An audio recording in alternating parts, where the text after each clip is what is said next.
성도 여러분, 세상 사람들이 기독교인들에게 하는 질문 중 가장 많이 하는 질문이 무엇일까요? 가장 많이 하는 질문이 이런 질문이라고 합니다. 예수 믿는 사람과 믿지 않는 사람, 도대체 뭐가 다른가? 이 질문을 가장 많이 한다고 해요. 세상 사람들이 이 질문을 하는 이유가 있겠죠. 이 시대의 기독교인들이 세상 사람들과 별 다를 것 없이 살아가기 때문에 이런 질문을 하는 것 아니겠습니까? 믿음이 금보다 더 귀하다라고 말은 하지만 그렇게 귀한 것을 소유한 사람답게 살지 못하니까 나하고 다른 게 뭔데? 라고 묻는 것 아니겠습니까? 지금은 극히 드물지만 특히 선교지나 이런 데 가면 귀신 들린 사람을 가끔 볼 때가 있어요. 귀신 들린 사람들의 특징들이 있죠. 눈동자가 풀려 있습니다. 옷매무새가 헝클어질 대로 헝클어져 있죠. 그리고 알아듣지 못하는 소리를 마구 해댑니다. 한눈에 봐도 정상적인 사람과는 많이 다르다는 것을 알 수 있습니다. 왜 이런 말씀을 드리는 것이겠습니까? 귀신에 사로잡혀도 완전히 다른 사람이 되는데, 그러니까 귀신의 영에 묶여서 귀신이 조정하는 대로 이렇게 움직이는데, 하물며 천지 만물의 창조주시며 통치자이신 하나님, 그리고 죄와 사망에서 구원하신 예수 그리스도를 구주로 믿고 따르는 우리가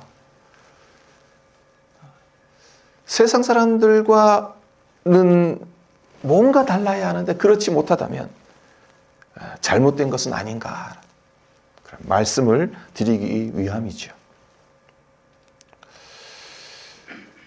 그렇습니다. 우리는 하나님의 영으로, 하나님의 영이 우리를 인도하시고 또 다스리시는 그러한 자들입니다. 그 영에 우리가 붙들림 바 되어져야 되고 인도함을 받아야 되는 겁니다.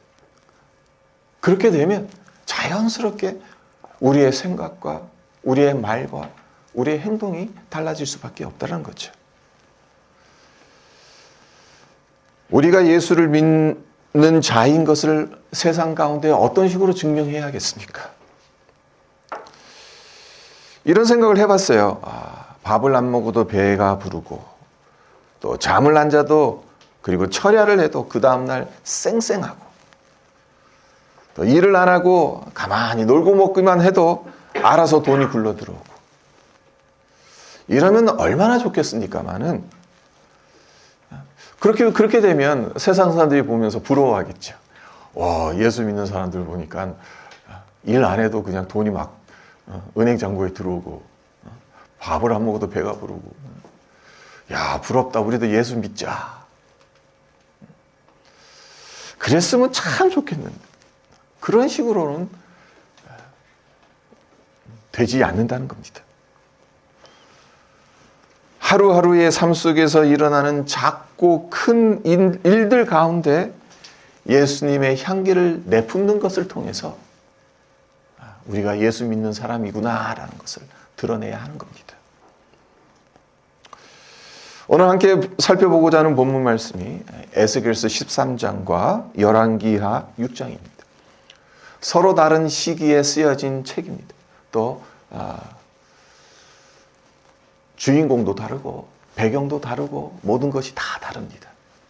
그러나 공통점이 있습니다. 그 공통점을 함께 살펴보고자 합니다. 이 말씀을 통해 어떻게 사는 것이 이 땅에서 하나님의 백성답게 사는 것인지를 살펴보고자 합니다. 먼저 에스겔서 1장의 내용을 요약해서 말씀드리겠습니다. 에스겔서 1장을 보면 이제 환상이 나오죠. 에스겔이 환상 가운데 아주 이 말로서는 설명하기 힘든 형상들을 보죠. 네 생물과 수레바퀴 환상을 봅니다. 바퀴 모양의 물체가 땅 위를 매우 빠르게 움직이는 걸 봅니다. 그리고 하늘에는 각각 사람의 얼굴, 사자의 얼굴, 소의 얼굴, 독수리의 얼굴을 한 네 생물이 있는 것을 봅니다. 그리고 이 네 생물 가운데 영이 임하는 것. 그 네 영이 이 네 생물을 움직이는 것을 보게 됐죠. 근데 흥미로운 것이 하나 있습니다. 땅 위의 바퀴들이 아주 독특한 방식으로 움직인다는 겁니다. 그래서 19절에서 21절에 그 내용이 자세히 나오는데요. 그 생물들이 갈 때에 바퀴들도 그 곁에서 가고 그 생물들이 땅에서 들릴 때에 바퀴들도 들려서 영이 어떤 쪽으로 가면 생물들도 영이 가려 하는 곳으로 가고 바퀴들도 그 곁에서 들리니 이는 생물의 영이 그 바퀴들 가운데 있음이니라. 그들이 가면 이들도 가고 그들이 서면 이들도 서고 그들이 땅에서 들릴 때에는 이들도 그 곁에서 들리니 이는 생물의 영이 그 바퀴들 가운데 있음이더라. 쉽게 풀어서 말씀드리자면 하늘에서 내 생물을 움직이는 영이 움직이면 땅에서 바퀴가 움직인다는 겁니다. 이 환상이 의미하는 바를 성도 여러분들도 잘 아시겠죠. 그러니까 땅에 속한 것들, 하늘에 속한 영에게 영향을 받는다는 겁니다. 땅에서 바퀴가 움직이는데, 그러니까 사람들 눈으로 봤을 땐, 이 땅에 있는 사람들 눈으로 봤을 때, 어떻게 바퀴가 저렇게 움직이지? 스스로 움직이는 것처럼 이렇게 보이겠죠. 하지만 환상 가운데서 에스겔이 보니까 이 바퀴가 땅 위에서 이렇게 움직이는 게, 조종하는 게 하늘에서 조종하고 있다라는 거죠. 하나님께서 에스겔에게 이 환상을 보여주신 이유가 있습니다. 지금 에스겔이 어떤 상황에 처해져 있습니까? 유다 백성들이 어떤 상황에 처해져 있죠? 바벨론에 포로로 끌려가 있는 상황이지 않습니까?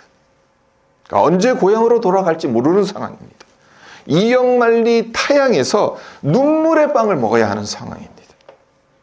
그렇기 때문에 아무런 소망 없이 절망 가운데 살아가야 하는 것. 이것이 유다 백성들의 눈에 비친 현실입니다.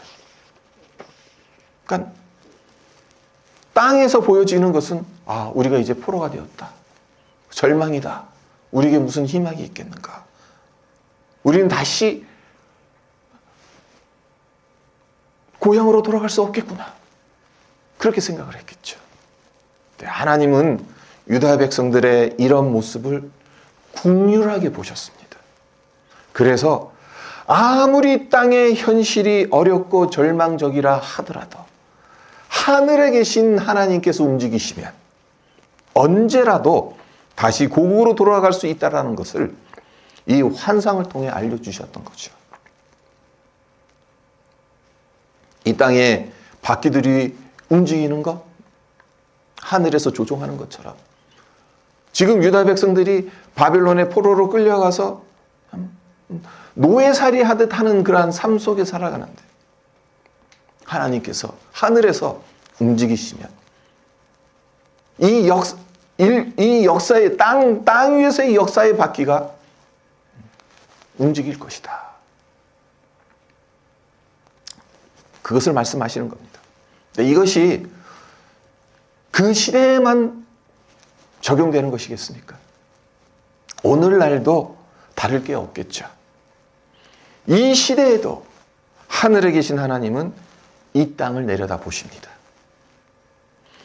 이 땅의 것들은 하늘에 계신 하나님에 의해 움직이다는 것을 우리는 믿어야 하는 겁니다. 땅에 있는 것만 보지 말고 하늘에 있는 것을 볼 수 있어야 한다는 거죠. 오늘 두 번째 본문 말씀인 열왕기하 6장으로 넘어가면요. 이것도 요약해서 말씀드리면 아람 왕이 이스라엘을 여러 차례 공격을 해와요. 근데 계속 실패를 합니다. 실패한 원인을 살펴봤어요. 네, 그 원인을 살펴봤더니 이스라엘이 어떻게 알았는지 아람 왕이 공격할 때마다 미리 대비를 철저히 해놓는 거예요. 그러니까 공격을 해도 이스라엘 군대를 쳐부술 수가 없는 거죠. 미리 다 방비하고 있으니까. 그래서 아람 왕은 어떤 생각을 하냐면은 분명 우리 가운데 스파이가 있는가 보다. 이스라엘과 내통하는 자가 있을 거다라고 생각을 해요. 신하 중에 한 사람이 이렇게 말을 합니다. 12절을 보시면 이스라엘 선지자 엘리사가 왕이 침실에서 하신 말씀을 이스라엘의 왕에게 고하나이다. 기가 막힌 말을 합니다. 그 당시 도청 장치가 있겠습니까? 뭐가 있겠습니까? 네. 낱말은 새가 듣고 반말은 쥐가 듣는다. 그러나 왕의 침실에서 하는 모든 이야기는 이스라엘의 선지자 엘리사가 듣는다. 그런 식으로 아람 왕의 한 신하가 그렇게 말을 하는 겁니다. 그러니까 만반의 대비를 하고 공격을 하는데도 계속 실패한 그 원인이 영역이 뛰어난 엘리사에게 있음을 말하는 거죠. 그래서 그 원인을 알게 되니까 아람 왕이 어떤 조치를 취합니까? 엘리사를 당장 잡아오라고 명령을 내리죠. 그리고 엘리사의 소재를 파악했더니 도단성에 있다는 것을 알게 됐어요. 그래서 밤에 군대를 보내서 도단성을 포위합니다. 그러니까 날이 밝아오면 곧바로 이제 엘리사를 체포하기 위해서.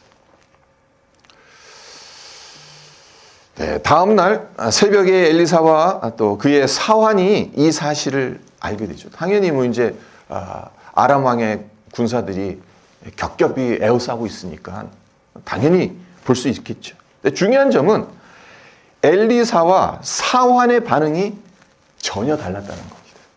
어떻게 달랐습니까? 15절 하반절을 보면 사환은 아람군의 말과 병거가 성을 에워싼 것을 보고 내 주여 우리가 어찌하리이까 라고 절망과 낙담의 비명을 내지릅니다. 이와 반면 엘리사는 어떻게 반응을 하는가? 16절을 보면요. 두려워하지 말라. 우리와 함께한 자가 그들과 함께한 자보다 많으니라.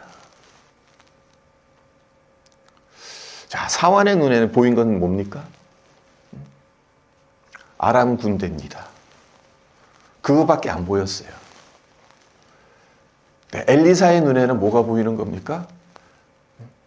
아람 군대보다 훨씬 많은 군대를 본 거예요. 엘리사와 사환이 이토록 다른 반응을 한 그 원인이 어디 있습니까? 그러니까 믿음인 거예요, 결국에. 엘리사는 믿음의 눈으로 본 반면 그의 사환은 눈앞의 현실만 본 겁니다. 그래서 17절을 보면요. 하나님의 불말과 불병거가 산에 가득히 엘리사를 두르고 있다는 것. 이것을 사환이 보게 됐죠. 엘리사가 하나님께 사환의 눈을 열어달라고 기도하니까 사환의 눈이 열려져서 하늘의 천군 천사들이 엘리사와 그를 호위하고 있는 것을 보게 되는 거죠. 아주 중요한 메시지가 이 안에 담겨져 있는 겁니다. 무엇을 보느냐가 이렇게 중요하다는 겁니다. 무엇을 보고 사느냐가 우리의 생각과 말과 행동 그리고 삶을 결정짓는다는 겁니다. 땅의 것만 본다면 엘리사의 사환처럼 우리가 어떻게 해야 되겠습니까? 우리가 어찌하리까라는 절망과 낙담의 비명을 지를 수밖에 없습니다. 그러나 믿음의 눈으로 하늘을 볼 수 있으면 두려워하지 말라. 우리를 보호하는 자가 저들보다 더 많다라는 그것을 말할 수 있다는 거죠. 여기서 한 가지 주목할 것이 하나 있습니다. 열왕기 기자가 엘리사를 뭐라고 부르고 있냐는 겁니다. 9절과 10절, 15절을 보시면 하나님의 사람이라는 단어가 나요. 그러니까 열왕기 기자가 엘리사를 가리켜서 계속해서 하나님의 사람이라고 부르고 있습니다. 근데 이 호칭, 하나님의 사람이라는 호칭은 아주 특별한 호칭입니다. 우리에게는 매우 익숙한 호칭이기는 합니다만 성경 전체를 통틀어서 하나님의 사람이라고 불려진 사람들은 많지가 않아요. 5명밖에 되지 않아요. 누군가 하면 모세와 다윗, 스마야, 디모데, 그리고 엘리사입니다. 그러니까 신구약 전체를 통틀어서 하나님의 사람이라고 불려진 사람은 이 5사람밖에 없습니다. 네. 왜 엘리사를 하나님의 사람이라고 부르는 것이겠습니까? 그러니까 영적 안목을 가진, 그래서 하나님의 시각으로 살아가는 사람이었기 때문에 하나님의 사람이라고 불렸던 겁니다. 그러니까 하나님의 사람은 그냥 아무에게나 불려지는 호칭이 아닙니다. 하나님의 시각으로, 땅의 관점이 아닌 하늘의 관점으로 바라볼 수 있는 사람이 하나님의 사람인 것입니다. 성도 여러분, 이 세상 눈에 보이는 것이 전부가 아니잖아요. 눈에 보이지 않는 세계 또한 있지 않습니까?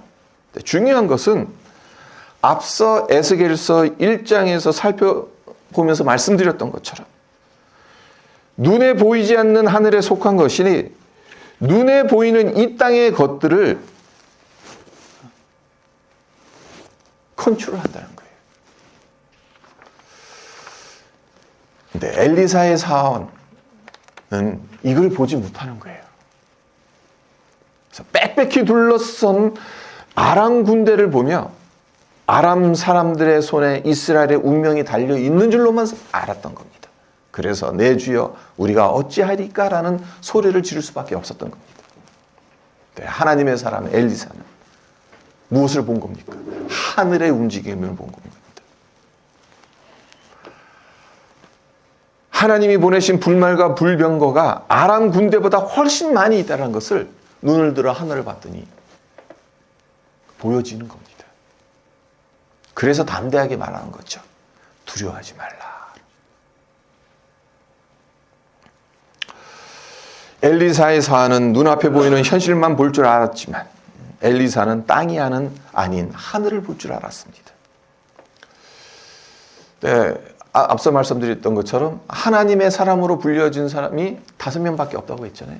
그 중에 한 사람이 모세란 말이에요. 네, 모세 역시 아주 비슷한 경험을 했어요. 어떤 경험인가 하면요. 모세가 시내 산에서 40일 동안 하나님과 함께 있다가 내려왔잖아요. 그러니까 십계명을 받기 위해서. 근데 그때 내려왔을 때 어떠했습니까?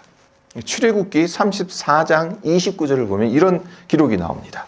모세가 그 증거의 2판을 모세의 손에 들고 시내산에서 내려오니 그 산에서 내려올 때 모세는 자기가 여호와와 말하였으므로 말미암아 얼굴 피부에 광채가 나나 깨닫지 못하였더라. 자기 얼굴에 지금 광채로 우리가 반짝반짝 빛나는데 자기 자신은 진작 그것을 갖다 인지하지 못했다는 거죠. 네, 모세의 얼굴이 빛난 것이 시내산의 공기가 특별히 좋아해서였겠습니까? 배부르고 기름진 음식을 먹었기 때문이겠습니까?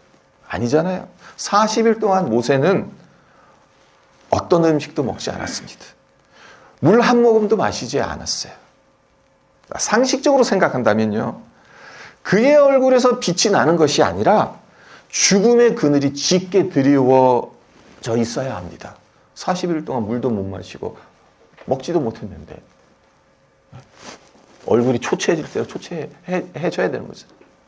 홍순희 집사님 며칠 동안 식사 못하는데도 얼굴이 초췌해졌는데 40일 동안 아무것도 먹지 못해 어떻게 광채가 나겠습니까?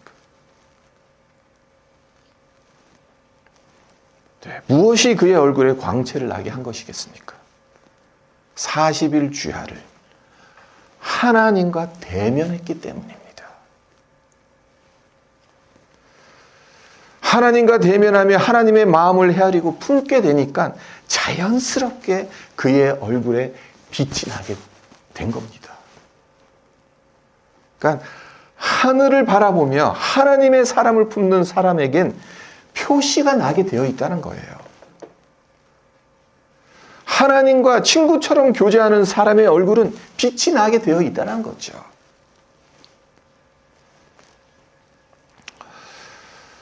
산다는 것이 황홀하다라는 책을 쓴 다라 요네코라는 일본 여류 작가가 있어요. 네, 이분의 삶은 세상적인 눈으로 보았을 땐 정말 지지리도 복이 없는, 기구하기 그지없는 삶이라고 할 수가 있습니다.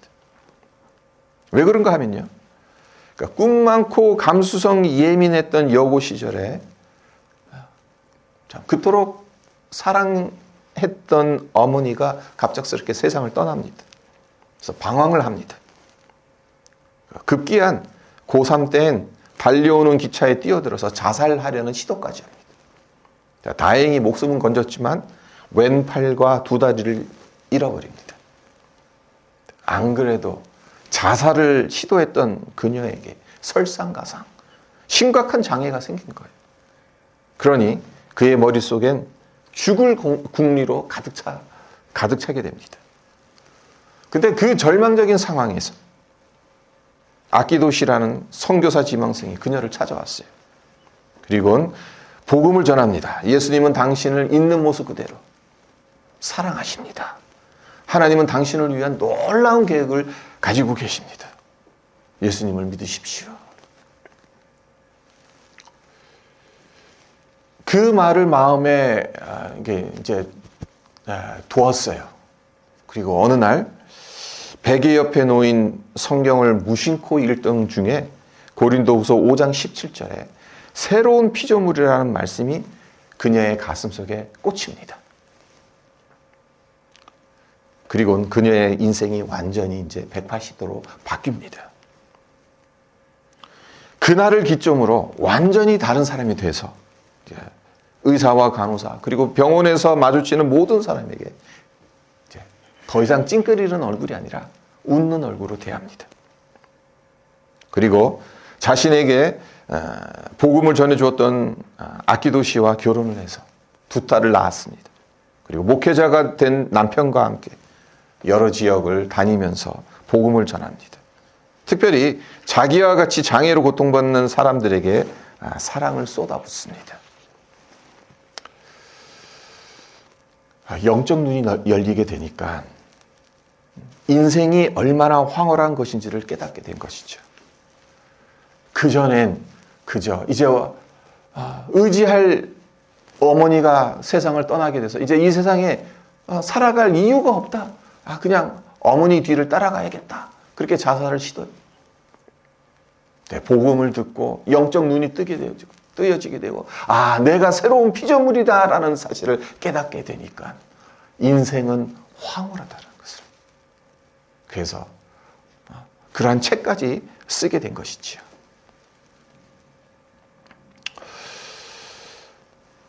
송건식이라는 작가가 지상의 별로 온 손님이라는 산문집에 이런 글을 썼어요.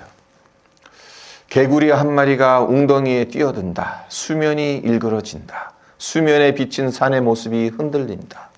수면이 평면을 회복한다. 산의 모습은 흔들리지 않는다. 무슨 말을 하는 것이겠습니까?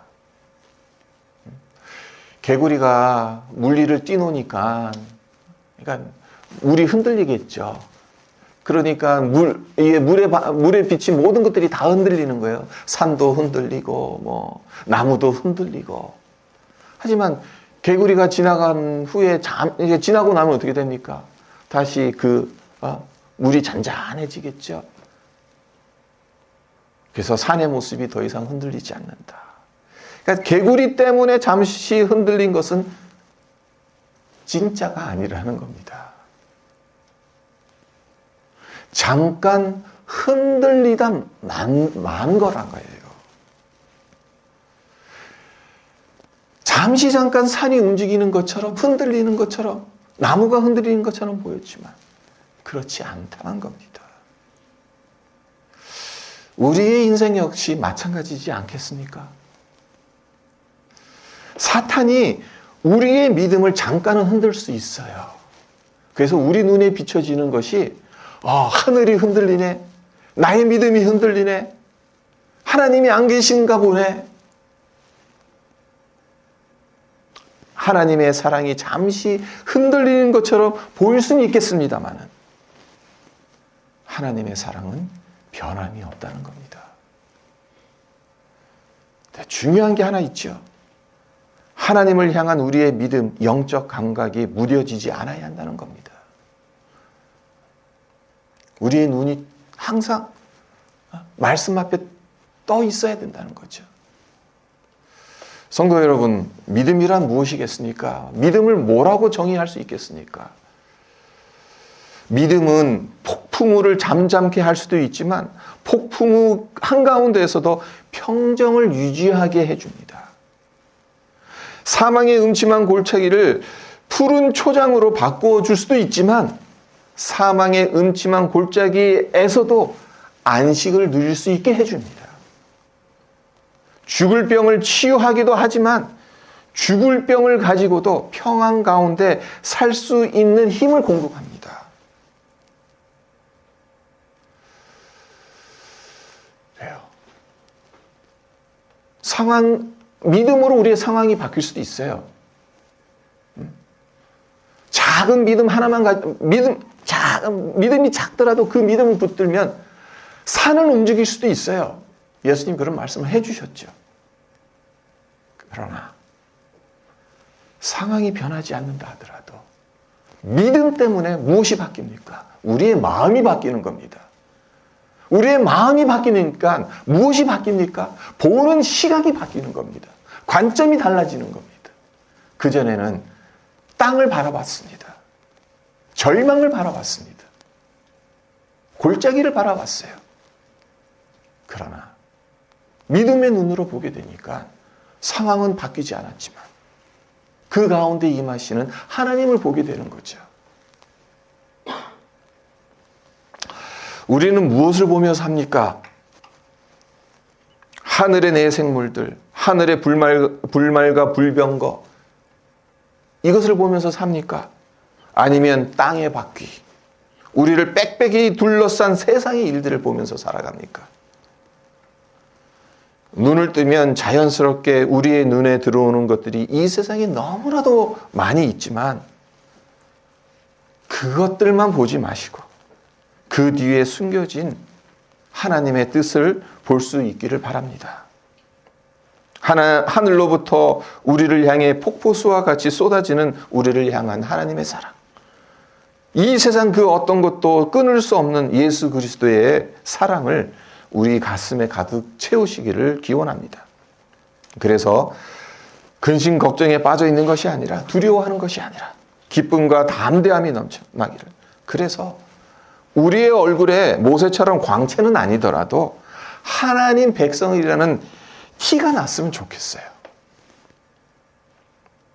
성도 여러분, 하나님께서 우리의 삶을 허락하셨잖아요. 십자가에 달려 죽으시기까지 우리를 사랑하신 예수 그리스도께서 하늘의 불말과 불병거가 되어 우리를 보호하고 이끌어 주시지 않습니까? 우리를 견고하게 붙드시고 지켜주시는 하나님 아버지 그리고 성자 예수님의 사랑, 그 사랑에 눈을 뜨고 그 사랑을 바라보고 그 사랑에 깊이 잠겨서 내 주여 우리가 어찌하리까, 그런 탄식이 아니라 두려워하지 말라, 우리와 함께한 자가 저와 함께한 자보다 많으리라 라는 믿음의 고백을 하면서 예수 믿는 삶을 살아가는 우리 모두가 되시기를 주님의 이름으로 축원드립니다.